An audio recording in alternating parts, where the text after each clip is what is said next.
Hello everyone, టెట్కి appear అవుతున్నటువంటి అభ్యర్థులందరికీ కూడా all the best తెలియజేస్తున్నాను. సో మీరందరూ కూడా చక్కగా ప్రిపేర్ అవ్వండి, మంచిగా మార్కులు తెచ్చుకొని మీ యొక్క ఉద్యోగ సాధనలో ఈ యొక్క టెట్ యొక్క మార్కులు చాలా కీలకం కనుక మంచి మార్కులు తెచ్చుకుని మీరు ఉన్నతమైన స్థితిలో ఉండాలని నేను ఆశిస్తున్నాను.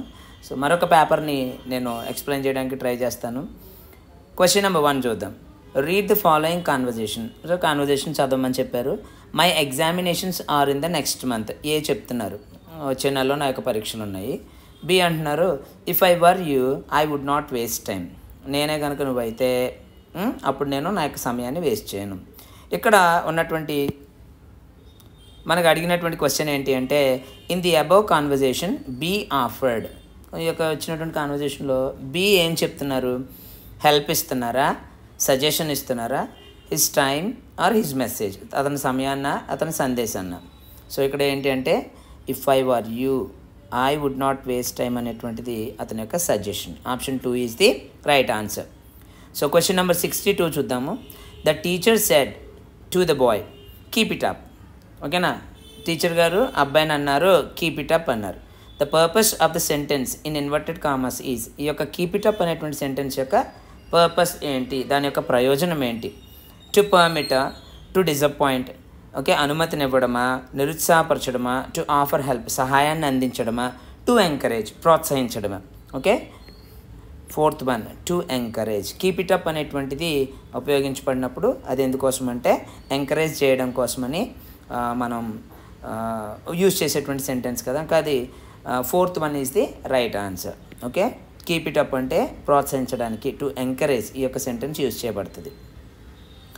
నెక్స్ట్ క్వశ్చన్ చూద్దాం. Choose the option that shows an appropriate way to address the recipient in a professional email. ఓకేనా, ప్రొఫెషనల్ యొక్క అడ్రస్లు అన్నీ కూడా అడ్రస్ చేసేటప్పుడు ప్రొఫెషనల్ అంటే ఏమవుతుంది, ఫార్మల్ లాంగ్వేజ్ని యూజ్ చేయాల్సి ఉంటుంది. సో హే అనేటువంటిది ఇన్ఫార్మల్, అది ఫ్రెండ్స్ మధ్యన. హాయ్ దేర్, యో, ఈ 3 చాలా క్లియర్గా ఉన్నాయి. సో ఇవి 3 కూడా కాదు.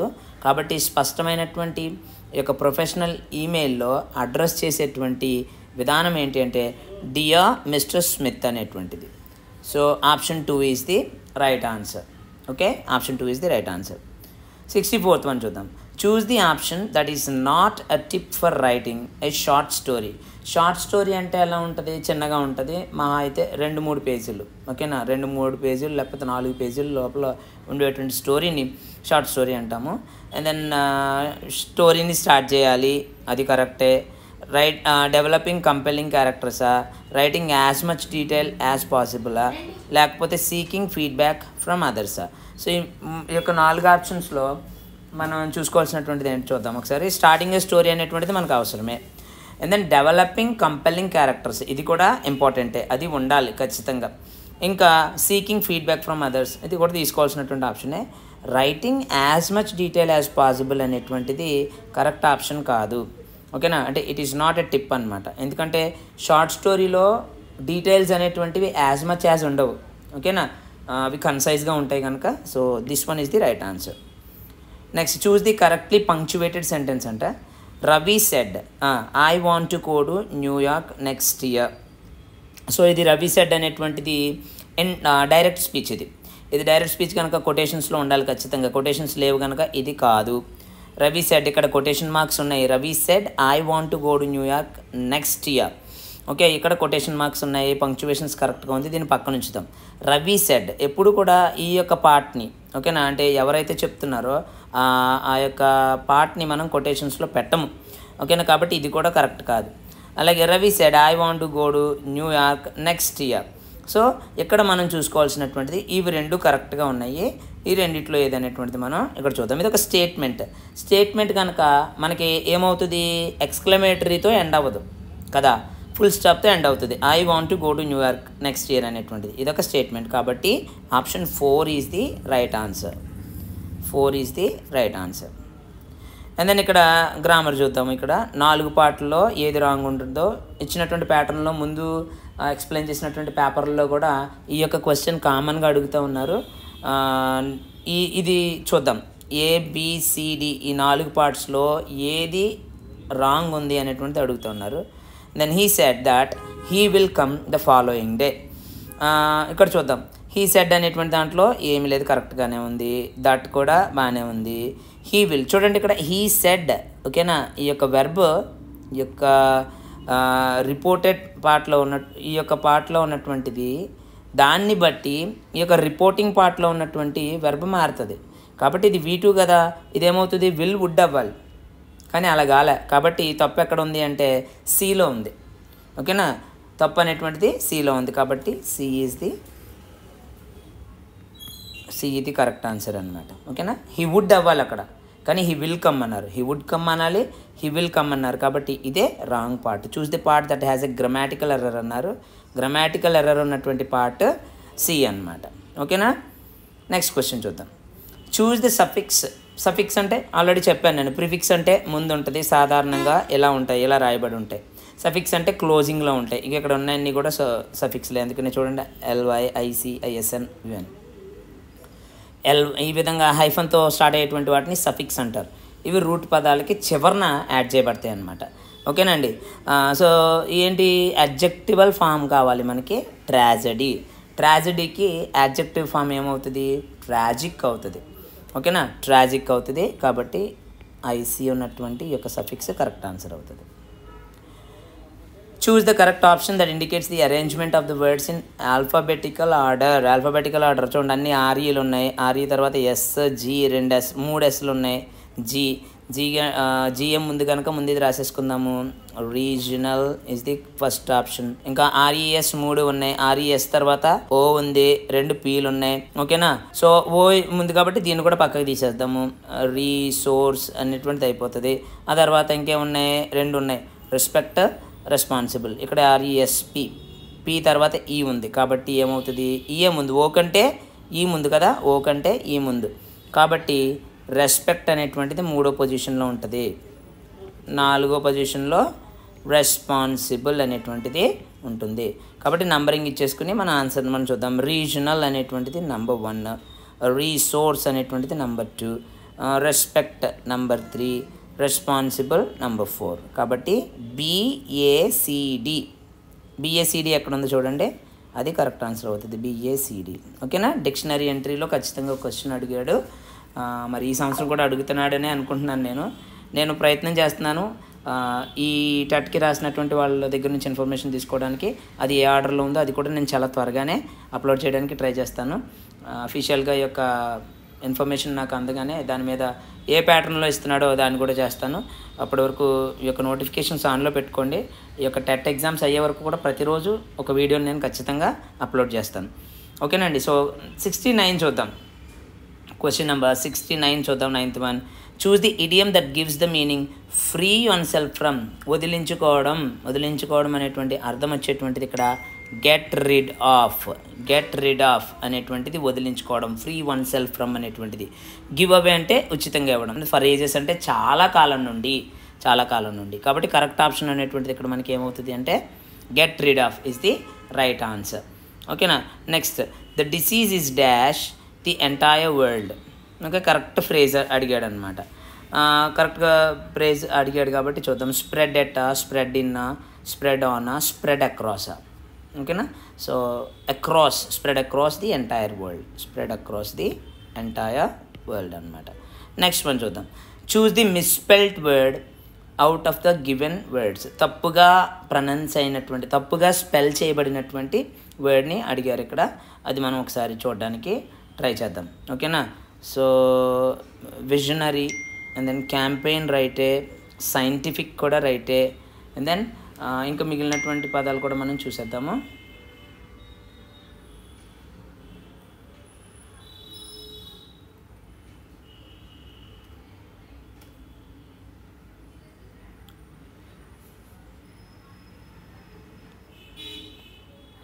ఓకే, మిసివ్ కూడా రైతే. యాక్చువల్లీ మిసివ్ అనేటువంటిది దానికి అర్థం ఏంటంటే, మిసివ్ అంటే ఒక లాంగ్ లెటర్ అనమాట.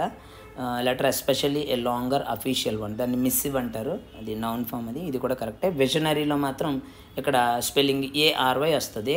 సో విజనరీలో ఇక్కడ ఈ ఉంది కదా, కాబట్టి ఇది wrongly misspelled word. 71 option number 1 అనమాట. ఓకేనా. నెక్స్ట్ మనం చూద్దాం 72 చూద్దాం. Choose the option that can be used as a one-word substitute for a scientist who studies animals and their behavior. Animal ornithologist అంటే బర్డ్కి సంబంధించినటువంటిది, లింగ్విస్ట్ అంటే లాంగ్వేజెస్కి సంబంధించినటువంటిది, అండ్ దెన్ థీయిస్ట్ అంటే one who believes in God అనమాట. ఇంకా మిగిలినటువంటి option ఏంటి మనకి చెప్పండి. Okay, ethologist is the right one అనమాట. ఈథాలజిస్ట్ అంటే a scientist who studies the behaviour of animals in their natural environment. అదే కదా అడిగాడు ఇక్కడ. Okay, scientist who studies animals and their behaviour natural. కాబట్టి third one is the right answer. ఓకేనా అండి. Next one మనం చూద్దాం. బిట్ నెంబర్ 73 కూడా మనం ఇప్పుడు చూడడానికి ట్రై చేద్దాం. He turned round and found himself looking at a round faced meek looking man who now broke into a smile. Choose the synonym. Meek అంటే వీక్, హంబుల్ అనేటువంటి అర్థం వస్తుంది అనమాట. ఓకేనా. మీక్, బ్లెస్డ్ ఆర్ ది మీక్ అని there is a statement from the Bible also. ఓకేనా. అంటే సో మీకంటే ఇక్కడ హంబుల్ అనేటువంటి అర్థం వచ్చేటువంటి అవకాశం ఉంది. కాబట్టి సో హాటీ కాదు, సుపీరియర్ కాదు, యారగెంట్ కాదు, humble is the correct answer. మీక్ అంటే మీక్కి వచ్చేటువంటి సినానమ్ హంబుల్ అనేటువంటిది. ఓకే, 74 కూడా మనం చూద్దాం. He added loftily pronouncing the word carefully centuries అగో.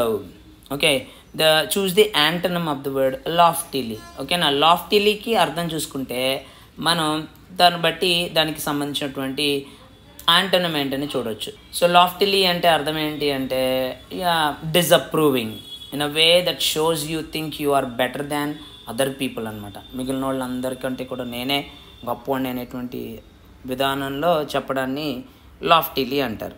అంటే దానికి ఆపోజిట్ వర్డ్ ఏమవుతుంది మనకి. లాఫ్టిలీ అంటే కొంచెం గర్వంగా అనేటువంటి అర్థంలో మనం యూజ్ చేసాము. సో లాఫ్టిలీకి మరి దీనికి ఆపోజిట్ ఉన్న వెనరబుల్లీ కాదు. గ్యాలెంట్లీ అంటే పరాక్రమంతో కూడిన, వేలియంట్లీ అంటే కూడా పరాక్రమం, వెనరబుల్లీ అంటే గౌరవం అనే దగ్గర అర్థం వస్తుంది. అందుకని ఇక్కడ లాఫ్టిలీ అంటే గర్వంతో కొంచెం నేనే నా మాటే శాసనం అని చెప్పేటువంటి విధంగా. దానికి ఆపోజిట్ వర్డ్ ఏమవుతుంది. Humbly is the opposite word అనమాట. ఇక్కడ చూడండి 2 హంబ్లీకి ఇచ్చాడు. I was in dash in 1972. Correct expression అనేటువంటిది చూపించమని అడిగారు ఇక్కడ. ఐ వాజ్ ఇన్ అంటే ఏ క్లాస్లో ఉన్నాను అనేటువంటిది. I was in 5th standard అంటామా, ద 5th స్టాండర్డ్ అంటామా, 5th స్టాండర్డ్ అంటామా, ద 5th స్టాండర్డ్ అంటామా. ఇక్కడ రూల్ ఏంటంటే ఆర్డినల్ నంబర్స్ యూజ్ చేసినప్పుడు, ordinal numbers that means what, first, second, third, 5th అలాంటివి యూజ్ చేసినప్పుడు దాని ముందు ఖచ్చితంగా డెఫినెట్ ఆర్టికల్ని యూజ్ చేయాలి. దట్ మీన్స్ అనేటువంటి దాన్ని యూజ్ చేసి చెప్పాలి. కాబట్టి I was in the 5th standard అనేటువంటిది కరెక్ట్ ఆన్సర్ అవుతుంది. I was in the 5th standard అనేటువంటిది కరెక్ట్ ఆన్సర్ అవుతుంది. ఓకేనా. ఇక్కడ 5th స్టాండర్డ్ కూడా ఉంది, కానీ ఇక్కడ ఏంటి ఆర్డినల్ నంబర్స్ ముందు ఖచ్చితంగా ఈ యొక్క డెఫినెట్ ఆర్టికల్ని పెట్టాలి. కనుక ద 5th స్టాండర్డ్ అనేటువంటిది కరెక్ట్ ఆన్సర్ అవుతుంది. Next, I'm thinking dash going to America. Choose the correct word. అంటే ఇక్కడ కరెక్ట్ ప్రిపోజిషన్ని మనం ఇక్కడ యాడ్ చేసుకోవాల్సిన పరిస్థితి ఉంది. Okay, I'm thinking of, think of. ఓకేనా. చూడండి థింక్ ఆఫ్ ఈ యొక్క కొలోక్వి చూసినప్పుడు థింక్ ఆఫ్. కాబట్టి I'm thinking of going to America. Of అనేటువంటిది కరెక్ట్ ఆన్సర్ అవుతుంది అనమాట. Next, Raju has seen this movie already. The above sentence says that. ఏం చెప్తున్నారు. హ్యాస్ సీన్ అంటే అర్థం ఏంటి, ఆల్రెడీ జరిగిపోయింది. ఏం చెప్తుంది. Raju still remembers the movie he saw. అదా. Raju forgot the movie he saw. Raju wants to see the movie again. Raju does not like to see any movie. కాదు కదా. నేను ఆల్రెడీ చూశాను, రాజు ఆల్రెడీ చూశానంటే దాని అర్థం ఏంటి అంటే Raju still remembers the movie he saw. అంతే కదా. అతను చూసినటువంటి మూవీని ఇంకా ఎప్పటికీ గుర్తుపెట్టుకున్నాడు. కనుకనే Raju has seen this movie already అనేటువంటి అర్థం వచ్చేటువంటి విధంగా ఈ యొక్క సెంటెన్స్ చెప్తుందని మనకు అర్థమవుతుంది. Don't tire yourself now, you dash in the evening. ఇప్పుడు ఏం చేయకూడదు, అలసిపోకు. నువ్వు ఏదో చేయాల్సిన పని ఉంది ఈవినింగ్లో. Choose the correct option that fits the blank meaningfully. కరెక్ట్గా చూడాలి. యూ ఈజింటా. యూ పక్కన ఎప్పుడు ప్లోరల్ అండి. యూ పక్కన ఈజ్ రాదు కాబట్టి తీసేద్దాం. ఓకే, సో ఇక్కడ చూద్దాం ఈ 3. Won't be able to be worked. ఇదేంటిది don't tire yourself now అంటే తర్వాత సెంటెన్స్ ఫ్యూచర్ రిఫరెన్స్ని చూపిస్తుంది. ఫ్యూచర్ రిఫరెన్స్ని చూపిస్తుంది కనుక పాస్ట్కి సంబంధించినటువంటిది మనకి పనిచేయదు. ఇక్కడ విల్ వోంట్ ఇవి రెండు కూడా ఫ్యూచర్ రెఫరెన్స్ని చూపిస్తున్నాయి. ఈ రెండిట్లో ఏంటి అనేటువంటిది మనం కరెక్ట్గా గెస్ చేయడానికి ట్రై చేద్దాం. గెస్ చేయడం కాదు, కరెక్ట్గా ఆన్సర్ చేద్దాం. Okay, you won't be able to work, you will be not able to చూడండి ఇది బాగా, you will be not to work, ఇది అసలు సెంటెన్స్ కన్స్ట్రక్షన్ లేదు. You won't be able to work ఇది కరెక్ట్గా ఉంది కాబట్టి won't be able to work అనేటువంటిది కరెక్ట్ ఆన్సర్ అవుతుంది అన్నమాట. ఓకేనా అండి. Next, Seema asked her, Seema అడిగారంట how long have you lived here, ఎంతకాలం ఉన్నావు ఇక్కడ, ఎంతకాలం నివాసం ఉన్నావు అని అడిగారట. దీనికి రిపోర్టెడ్ స్పీచ్ చూడాలి. ఇది WH వర్డ్తో వచ్చినప్పుడు అదే WH వర్డ్ కనెక్టింగ్ వర్డ్ అవుతుంది. Seema asked her. Okay, Seema asked హర్తోనే స్టార్ట్ చేద్దాము. ఇఫ్తో ఎప్పుడు వస్తుంది, ఎస్ ఆర్ నో అయితే ఇఫ్ వస్తుంది కాబట్టి తీసే. సో హౌతో ఉంది కాబట్టి ఇది ఉంది. సీమా ఆస్క్డ్ టు లివ్ ఇక్కడ కూడా తీసేద్దాం. Seema told her how she had lived there, ఇక్కడ చూద్దాం. Seema asked her how long she had lived there అనేటువంటిది మనకి కరెక్ట్ ఆన్సర్ అవుతుంది అన్నమాట. సో బిట్ నెంబర్ 80 చూద్దాము. Choose the sentence in passive voice అన్నారు. ఓకేనా, ప్యాసివ్ వాయిస్లో అసలు యాక్చువల్గా మనకు ఉండేటువంటి రూల్స్ ఏంటి అంటే బై అనేటువంటిది కానీ బై అని కానీ టు కానీ వస్తాయి. సబ్జెక్ట్గా ఉండేటువంటివి అంటే లైఫ్లెస్ థింగ్స్ మ్యాక్సిమం, యాపిల్ లేకపోతే బుక్స్ ఇలాంటివి, లేకపోతే ట్రీ ఇటువంటివి సబ్జెక్ట్గా వచ్చేటువంటి అవకాశం ఉంటుంది. ఈ విధంగా మనం ప్యాసివ్ వాయిస్ని ఐడెంటిఫై చేయొచ్చు. ఓకేనా, చూడండి ఒకసారి. After school we went home and told our respective parents about the incident. We went కాబట్టి ఇది ప్యాసివ్ కాదు. He should not spread the position of social inequality and communal tolerance. He should not ఇక్కడ కూడా so subjective ప్లేస్లోనే ఉంది. ఇది కూడా మనకి మ్యాక్సిమం అంటే బై అనేటువంటిది కూడా లేదు కాబట్టి ఇది కూడా ప్యాసివ్ కాదు. He bluntly asked the teacher to apologize. ఓకేనా, ఇది కూడా చూద్దాం. He bluntly asked the teacher to apologize ఇది కూడా లేదు. ఇంకా మిగిలింది I was born to tall and handsome parents. Was born చూడండి, ఇక్కడ ప్యాసివ్లో ఇప్పుడు కూడా ఈ విధమైనటువంటివి V2లు V1 SRSలు రాకుండా హెల్పింగ్ వెర్బులతో వస్తాయన్నమాట. ఇక్కడ చూడండి B+V3 అనమాట. ఓకేనా, was Born B form +V3 ఈ విధంగా వస్తుంది కాబట్టి ఇది ఈ స్టేట్మెంట్ అనేటువంటిది ప్యాసివ్ వాయిస్ అనమాట. ఓకేనా, దెన్ నెక్స్ట్ 81 చూద్దాం. Bit number 81. The father along with his children dash to park. టెన్స్కి సంబంధించినటువంటిది along with his children dash to park. Correct verb ఫామ్ని యూజ్ చేయమని అడిగారు. The father along with his చూడండి, కామా ఎప్పుడు ఉందితే ఉందో ముందు ఏది ఉందో దాన్నే సబ్జెక్ట్గా మనం కన్సిడర్ చేస్తాం కాబట్టి ద ఫాదర్ ఇక్కడ సింగులర్ కాబట్టి వాజ్ గో కుదరదు. వాజ్ గో అనేటువంటిది కరెక్ట్ కాదు. వర్ గోయింగ్ వర్ అనేటువంటిది ప్లోరల్ ఇది కూడా కుదరదు. హ్యావ్ అనేటువంటిది కూడా ప్లోరల్ ఇది కూడా కుదరదు కాబట్టి ఇక్కడ కరెక్ట్ ఆన్సర్ వచ్చేసప్పటికి హ్యాస్ గాన్ అనమాట. Has gone to park. Next, my sister who completed her BTech has secured a job in BHEL. The above sentence has a non defining relative clause, defining relative clause, noun clause, adverbial clause of manners అడిగారు. ఇక్కడ my sister who completed her BTech కదా చూడండి ఇక్కడ. So ఇదేంటి అంటే ఇలా ఈ విధంగా కామాతో ఇలా వస్తే కనుక అది ఏమవుతుంది అంటే నాన్ డిఫైనింగ్ రిలేటివ్ క్లాస్ అవుతుంది అనమాట. ఓకేనా, క్లాజెస్ గురించి డీటెయిల్గా చేస్తాను వీడియో. ఇప్పుడు దాంట్లో అన్నీ కూడా వరుసగా చెప్పడం అనేటువంటిది ఈ పాసిబిలిటీ లేదు. ఇదైతే మాత్రం నాన్ డిఫైనింగ్ రిలేటివ్ క్లాస్ అనమాట. Right, Nick has a small foot on his left hip which helps him balance. In the above sentence, the word balance conjunctiva, adjectiva, verba లేకపోతే adverb.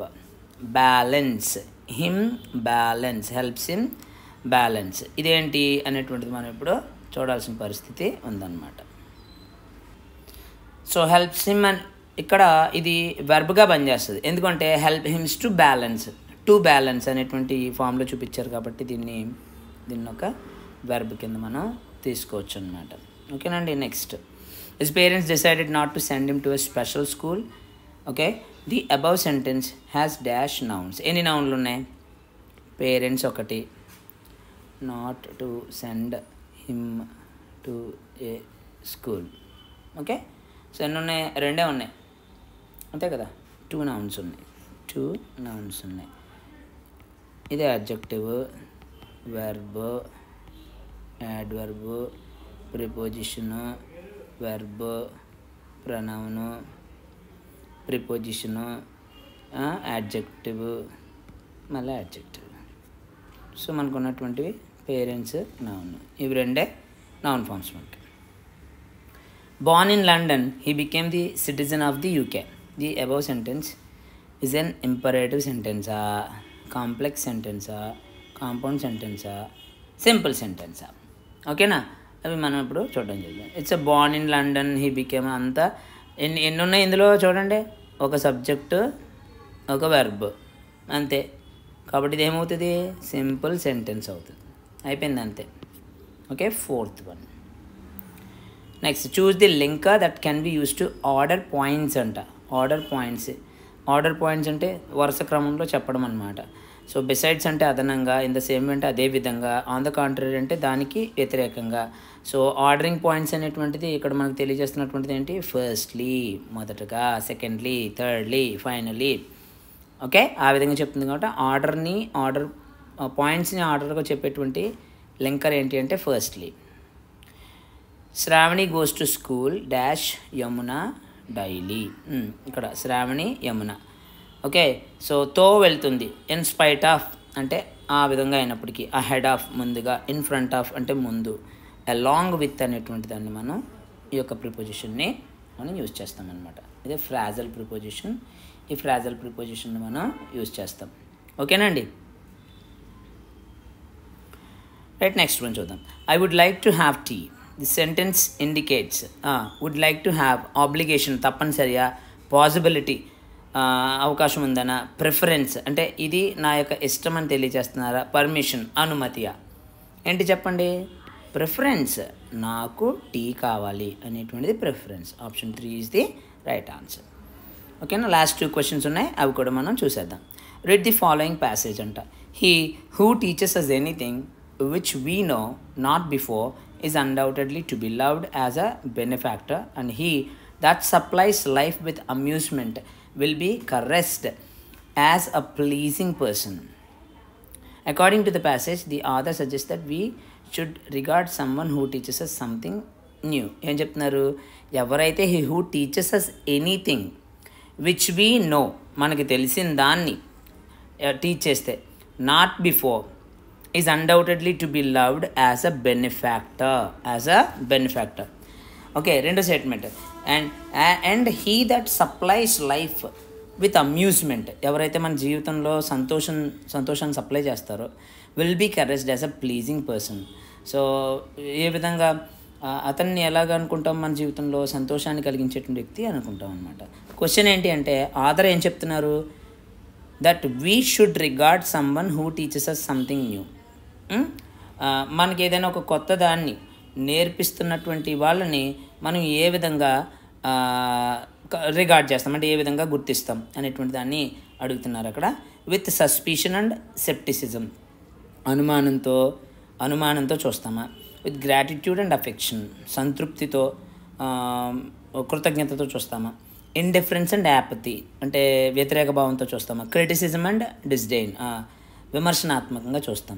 ఏంటి అంటే ఇప్పుడు చూడండి, అన్డౌటెడ్లీ టు బి లవ్డ్ అన్నాడు కదా ఇక్కడ. ఓకేనా, బెనిఫాక్టర్ లవ్డ్, కాబట్టి ఇక్కడ విత్ గ్రాటిట్యూడ్ అండ్ అఫెక్షన్. మిగిలిన 3 కూడా నెగిటివ్ మీనింగ్ ఇస్తున్నాయి, ఇక్కడ పాజిటివ్గానే చెప్పారు. కాబట్టి option 2 is the right answer. Last one చూద్దాం. Read the following passage. అదే ఎందాకదే. ఎ బెనిఫాక్టర్ అంటే ఎవరు? డబ్బులు తీసుకునేవాళ్ళ, నిందించేవాడా? టేక్స్ మనీ, డబ్బులు తీసుకునేవాళ్ళ. బ్లేమ్స్ అదర్స్, ఇతరులని నిందించేవాడా? హూ టీచర్స్ నోన్ ఫ్యాక్ట్స్, తెలిసినటువంటి సత్యాలను చెప్పేవాడా? Who takes మనీయా? ఓకేనా, ఇది 2 సార్లు వచ్చింది, హూ టేక్స్ మనీ అనేటువంటిది. కాబట్టి ఈ 2 కాకపోవచ్చేమో, మనం మిగిలినటువంటిది హూ టీచర్స్ నోన్ ఫ్యాక్ట్స్ అనమాట. బెనిఫాక్టర్ చూడండి, who teachers us anything which we known facts కదా. Third one is the right answer. This is all about the video. బాగా ప్రిపేర్ అవ్వండి. టెట్ ఆల్రెడీ అటెండ్ అయిపోయి వచ్చినటువంటి వాళ్ళకి బాగా రాసి ఉంటారు. మీరు అందరూ కూడా చాలా రిలాక్స్ అయిపోండి. ఇంకా మళ్ళీ డిఎస్సి ప్రిపరేషన్కి మీరు సిద్ధపడండి. రాయడం వరకే మన యొక్క బాధ్యత, రాయడానికి వెళ్ళేంత వరకే మన యొక్క పోరాటం అంతా కూడా. సో ఒక్కసారి ఎగ్జామ్ రాసేసిన తర్వాత ఇంకా దాని గురించిన డిస్కషన్ వద్దు. ఇంకా ఎలాగూ కీ పేపర్ అవి కూడా మనకు వెబ్సైట్లో పెడతారు, అప్పుడు చూసుకుందాం.